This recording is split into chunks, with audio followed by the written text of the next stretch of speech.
E perguntando para Deus o que eu deveria falar nesta noite, Deus me disse muitas e muitas vezes, em várias repetições, e Ele dizia para mim: pregue a mensagem da cruz. Pregue a mensagem da cruz. Várias vezes eu queria mudar e Deus falava para mim: não é a mensagem da cruz, é a mensagem da cruz, é a mensagem da cruz.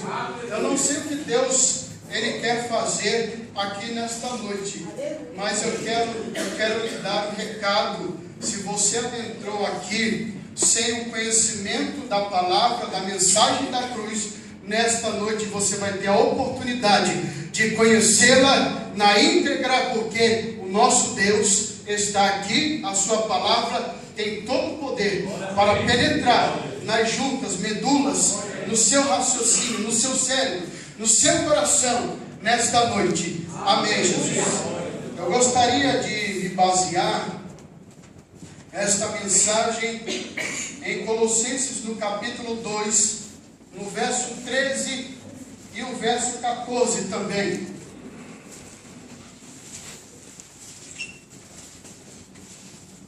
Louvado seja o nome do Senhor.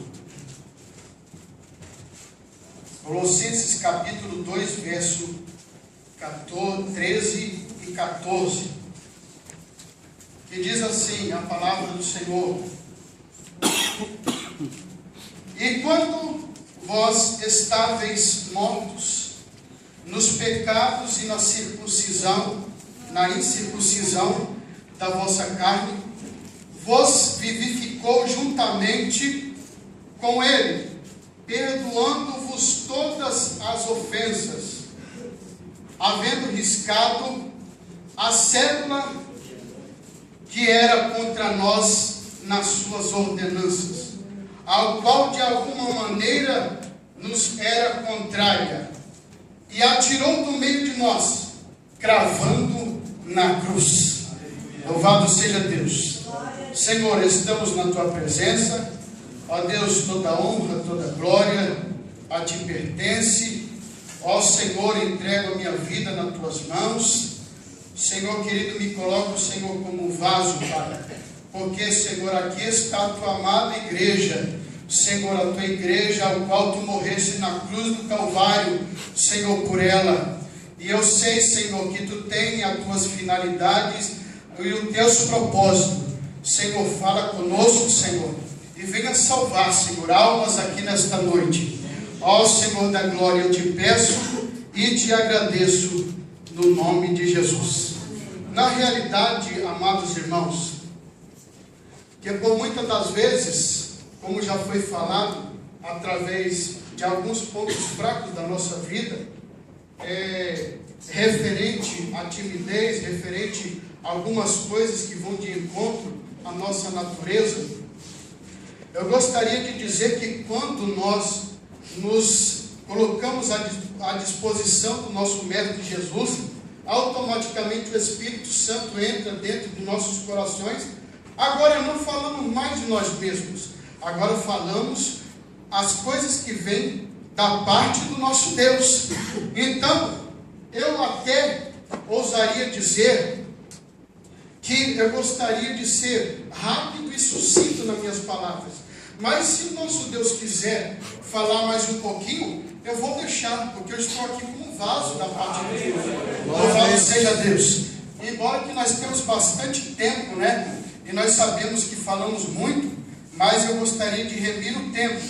Então, o apóstolo Paulo, ele começa dizendo que nós estávamos mortos na nossa carne, mas teve alguém que vivificou através disso, havendo riscado a cédula, ou seja, aquele documento de sentença que estava para a nossa vida, foi rasgado, porque existiu alguém que por nossos pecados morreu e apontou e nos justificou, conforme Romanos capítulo 5 nos diz assim. Então, amados irmãos, eu gostaria não apenas de comentar, mas eu gostaria de narrar desde o princípio o que aconteceu e por que aconteceu essa passagem da cruz, a mensagem da cruz no seu geral. Então nós sabemos que tudo teve uma procedência, tudo teve um começo, e esse começo partiu de um homem, e um homem chamado Adão, que mais um tempo ele concebeu a sua esposa, porque Deus havia percebido que ele estava sozinho, mas que na realidade Deus criou Adão, um homem, para viver a sua vida eterna em paz, gozando de delícias, ali naquele jardim. E de repente, Deus, ele deu uma opção para o homem. Ele disse assim, colocou o homem no jardim do Éden, e deu uma opção para o homem e disse, de toda árvore tu comerás, mas daquela ali tu não tocarás. E verdadeiramente sempre tem uma justificativa. Existe algo que se coloca na barreira, se coloca na vida de um crente para o atrapalhar. E quando, sabendo Adão e Eva, se eles tocassem naquela árvore, haveria de abrir os seus olhos, haveria de descobrir os conhecimentos que outrora não tinha sido revelado, pela sua curiosidade. E quando vemos na narração do texto, vemos que uma serpente lhe apareceu. Essa serpente simbolizava e simboliza o diabo, e o diabo veemente, forte, seduziu a mulher que Deus agora deu a Adão. Então, como consequência disso, o pecado entrou sobre a face da terra através de um homem. Por isso, amados irmãos, a origem do pecado, como diz Romanos, diz que o pecado entrou através de um homem, mas a Bíblia também diz que a salvação também entrou através de um homem, e esse homem se chama Jesus de Nazaré. Talvez existisse algum homem com a astúcia do nosso mestre Jesus. Até em pouco tempo eu vi alguns documentários, se não me falha a memória, passa no Discovery Channel, uma TV a cabo fechada, e ali, quando chega-se na crucificação, alguns até querem se crucificar, põem os pregos nas suas mãos e acham que estão fazendo alguma coisa, mas na realidade o nosso Cristo tinha uma finalidade única, de solucionar o pecado, de trazer a solução para a humanidade, porque a Bíblia diz que o pecado, ele faz separação do homem e do seu Criador.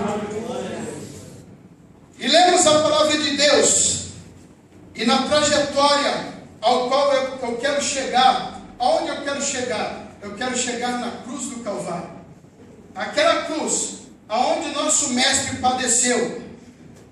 De inúmeros meios, houve alguns que simbolizam o Messias, simbolizam um libertador. Um deles seria ao qual Deus usou a Noé, fazendo aquela arca, para que a humanidade se salvasse dentro daquele barco. Mas Noé verdadeiramente não conseguiu achar o ápice da solução para o pecado.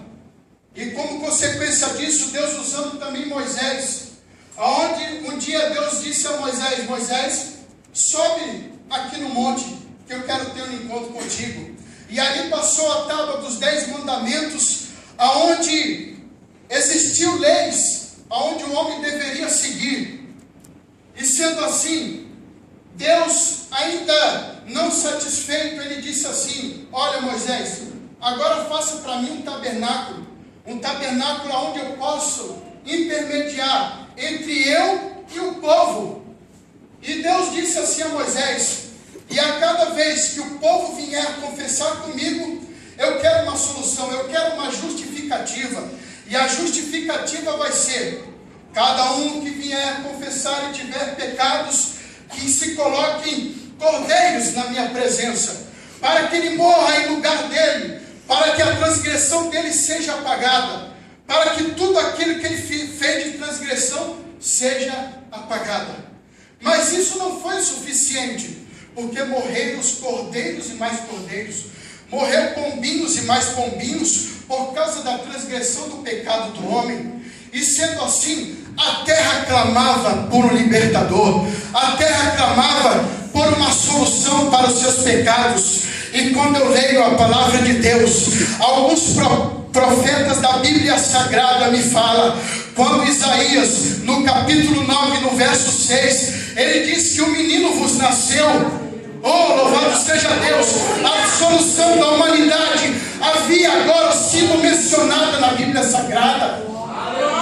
E aí o profeta Isaías, no capítulo 6 e no capítulo 9, no versículo 6, ele diz assim: olha, esse menino nasceu, e ele vai ser maravilhoso, e ele vai ser conselheiro, e ele vai ser pai da eternidade, e ele vai ser príncipe da paz. Aí eu disse assim: Jesus, mas tem que ter isso a ver com a tua cruz, príncipe da paz, porque a humanidade sem a remissão, a humanidade sem o libertador, não existe paz. Não existe paz na terra, não existe paz na terra sem o libertador. Por que procuram a paz sem o libertador? Procura a paz daqui, procura a paz na ONU, procura a paz daqui e não achará paz. Se o libertador não entrar no país, não haverá paz. Se o libertador não entrar nos corações dos ímpios, não haverá paz. O libertador, o Senhor Jesus Cristo, está aqui nesta noite. A solução haveria de vir sobre alguém, e os profetas estavam indicando o libertador, estavam apontando para a cruz do Calvário, porque nós sabemos que o tabernáculo existem algumas partes que tipificam o sacrifício do Cordeiro. E nós sabemos que o nosso Jesus, ele foi como Cordeiro imaculado. Ele se entregou por cada um de nós. Quando Adão estava todo bonitinho, estava todo charmoso, gozando das delícias do Éden, quando ele pecou, tudo isso foi lhe retirado, porque tudo que era doce virou amargo. A história diz o seguinte, que os espinhos nasceram nas rosas automaticamente. Eu vou usar algumas histórias paralelas. Eu não costumo usar muitas histórias paralelas, porque o que me importa é a palavra de Deus, é a Bíblia Sagrada. E o Senhor colocou assim no meu coração. Quando Adão pecou no jardim do Éden, que era tudo perfeito, as coisas viraram tudo imperfeitas. Tudo virou tudo ao contrário. Foi estragado tudo, o plano foi estragado totalmente.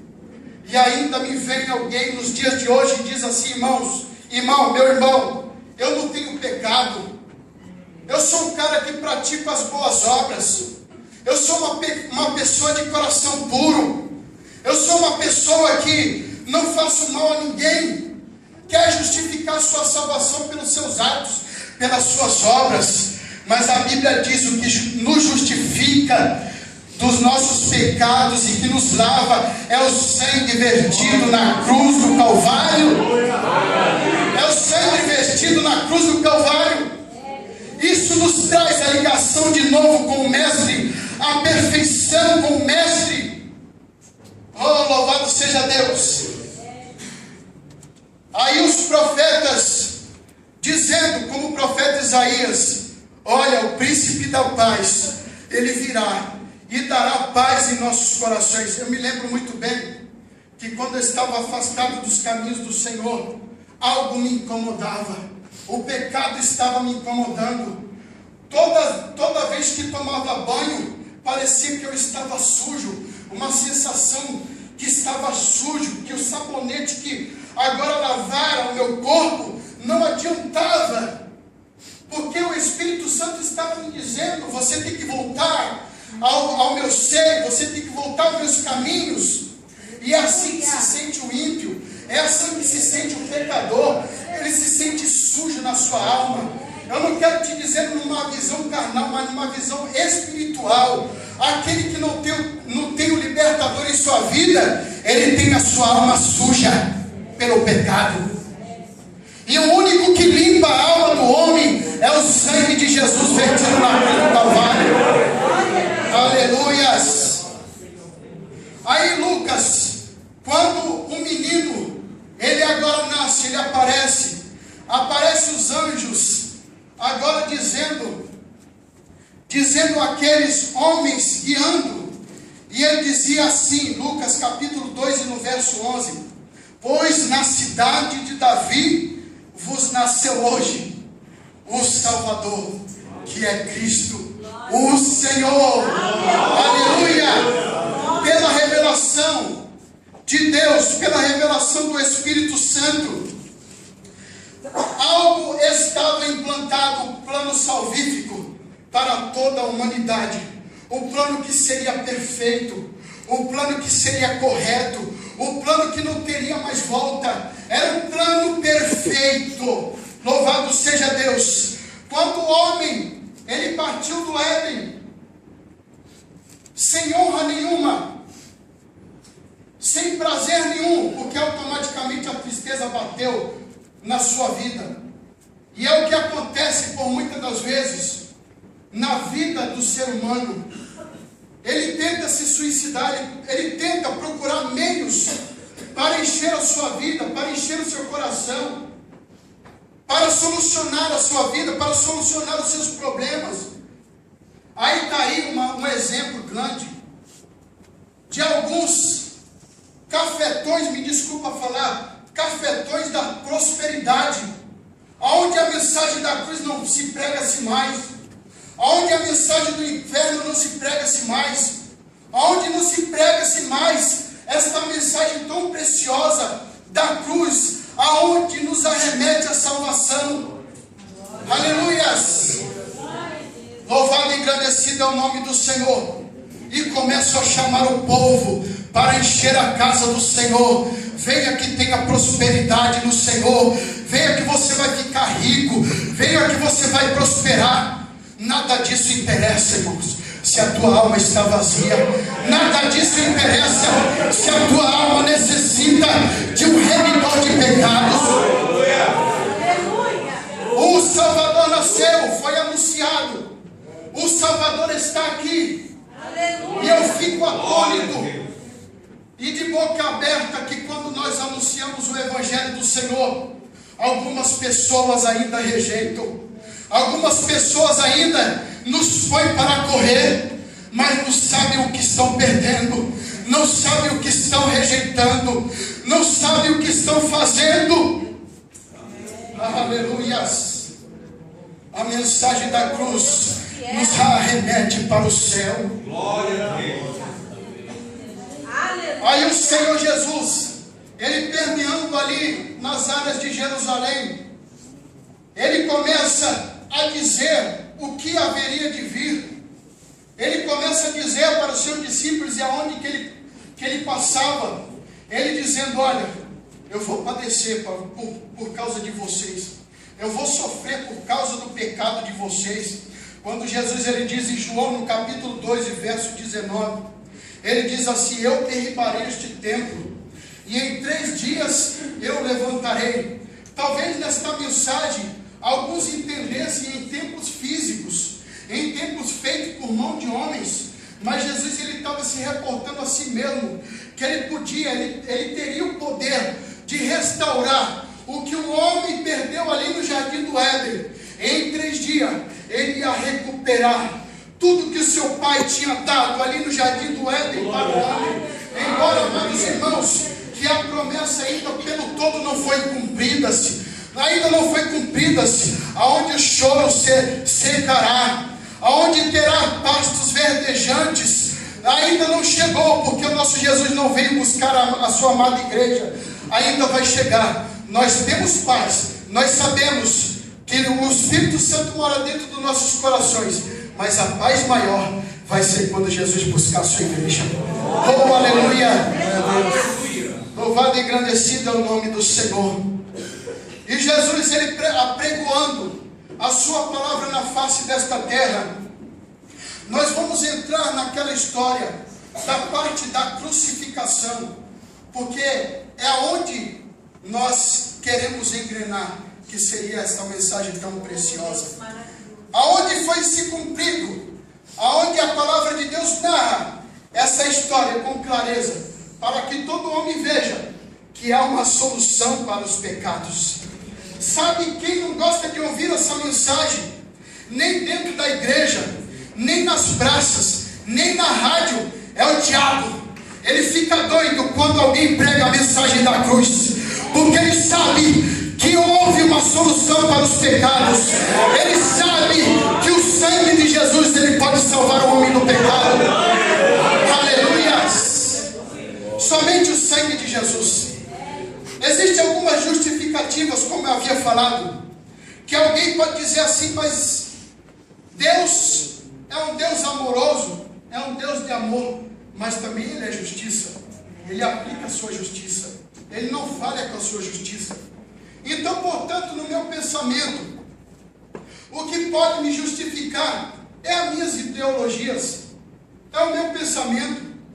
Eu ainda vou continuar fazendo sacrifício, um sacrifício que outrora os judaizantes faziam. Eu posso até sacrificar uma galinha, eu posso até sacrificar um cordeiro, mas nada disso vale.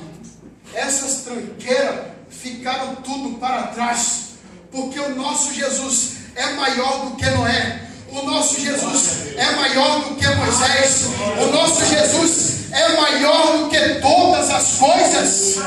Aleluia! Ele está aqui nesta noite e quer sarar tuas feridas, mas é as feridas espirituais, é as tuas feridas interior.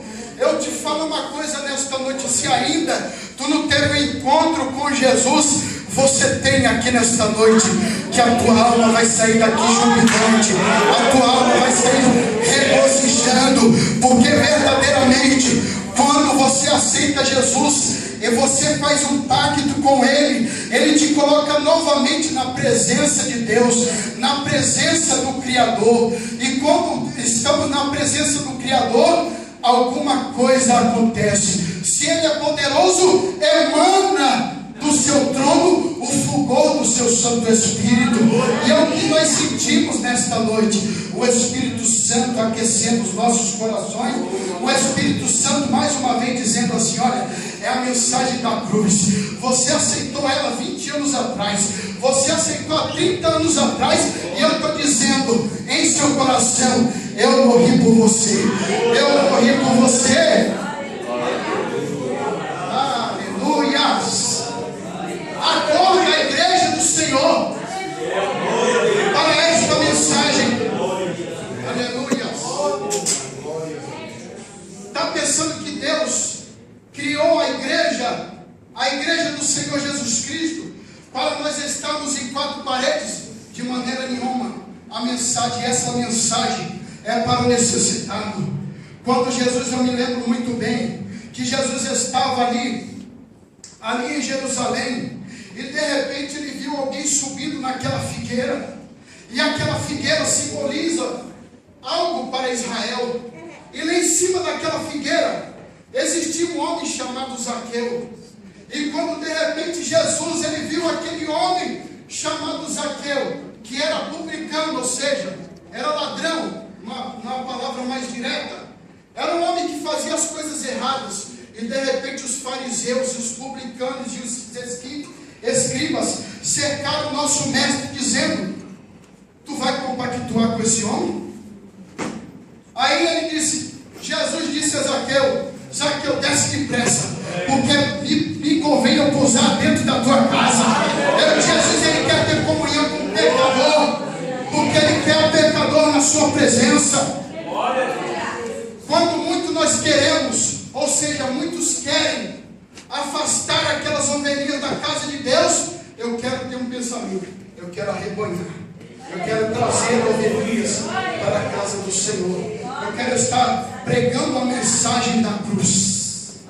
Ah, Senhor Jesus, da tua graça precisamos. E a Bíblia começa narrando essa passagem da crucificação. Em Lucas capítulo 23 nós vamos encontrar esta palavra.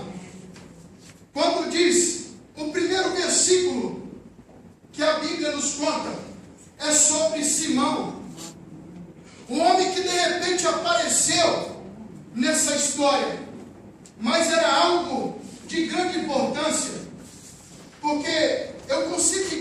nas histórias paralelas, principalmente na história de Flávio Josefo, que foi um grande historiador dos anos 200, 300, mais ou menos, que viveu naquelas épocas. Ele me traz a história seguinte: Jesus, ele foi crucificado na Páscoa, era para ser libertado, mas que na realidade todos vinham das circunvizinhanças estar participando da festa da Páscoa. E quando de repente a história me diz que aquele homem, ele estava de passagem para ir lá para o templo adorar o Deus de Israel. E era o seguinte, pastor, eu descobri que ele era um negão. Era um negão.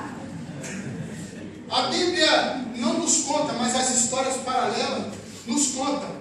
Mas a Bíblia Sagrada diz que ele era de Cirene. Sirineu. E Sirineu e Cirene fica na África. Então era negão, né? Não importava que fosse negão, importava se era gentil. Justamente, por que então eles vinham de todas as circunvizinhanças? Eu quero só abrir esse parente aqui, num modo histórico, para nós entendermos melhor essa história. E aí, a tradição diz o seguinte, que Sirineu estava indo para a adoração lá, quando de repente viu aquela multidão e tal, ele quis ultrapassar e foi pego. E segundo a tradição, amados, quando todo judeu ele chegava na sinagoga, eles tinham que usar aqueles mantos tipo que nós dançamos lá, só que branco, porque era a festa da Páscoa. Então eles se colocavam na frente do altar, ou seja, do púlpito, que não era como um púlpito desse, era um púlpito alto.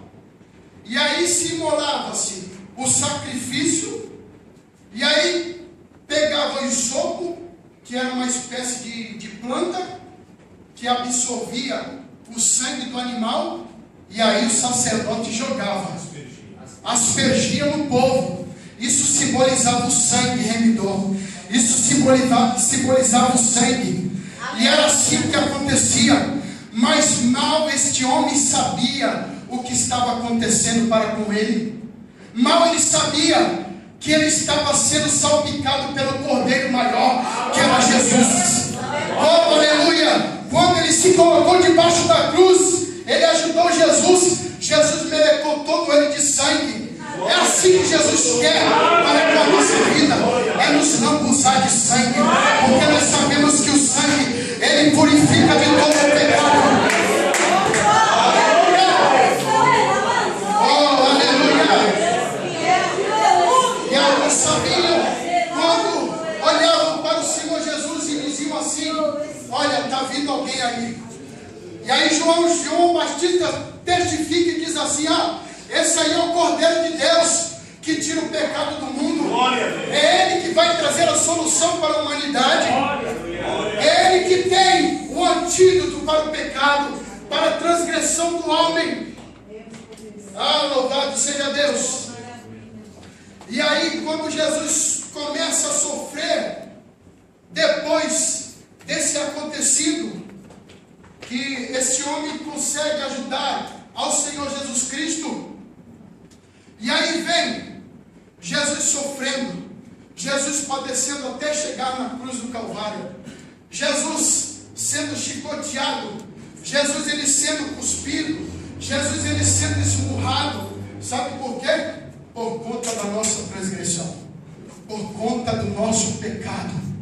Nós sabemos, amados irmãos, e existe até um jargão de alguns irmãos, até dentro da nossa igreja: mas que pecado que eu tenho que pagar? Se eu não pequei, foi Adão, mas Adão foi a tua origem. Adão procede aqui, nós procedemos da carne dele, da criação. E a Bíblia nos diz, por causa do pecado, todos fomos destituídos da glória de Deus. Todos fomos destituídos da presença de Deus.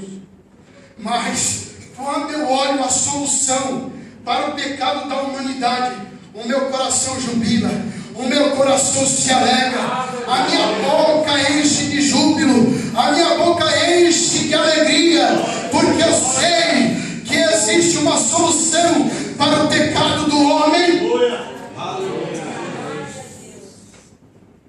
E se você não tem um encontro com Jesus hoje tenha um encontro com Jesus. Você quer morar no céu? Você quer estar com Jesus quando Ele vier buscar a sua igreja? Então aceita Jesus como teu Salvador nessa noite. A tua vida vai mudar. O teu relacionamento com Deus vai ser reatado nesta noite.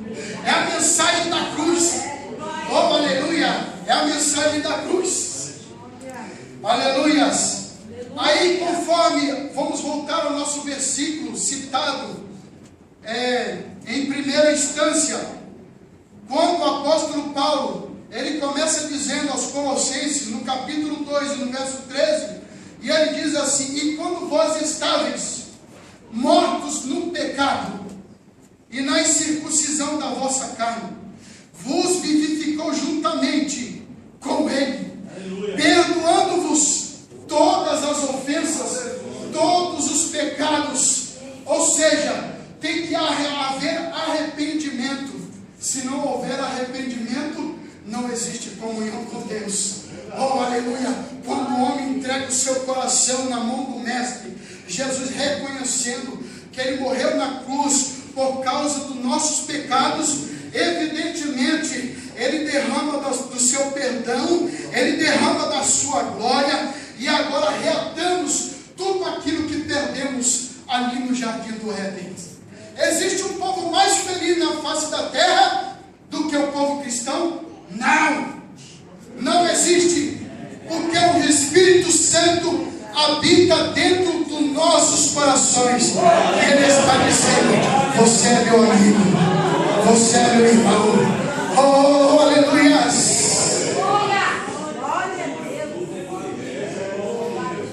Jesus, Ele quer ter um particular com você. Algumas coisas houve quando foi Jesus ali pregado na cruz do Calvário. Eu gosto muito de entrar profundamente em algumas coisas. Eu não sei se seria coisas meras, mas é algo que me agrada o meu coração. É algo que agrada o meu coração, a me aprofundar em algumas coisas. E eu comecei a analisar. Eu fui buscar o significado. Por que Jesus, ele teve que morrer ali na cruz do Calvário, onde aquela cruz era objeto para malfeitores, era objeto para ladrões, salteadores, aqueles que transgrediram a lei da terra.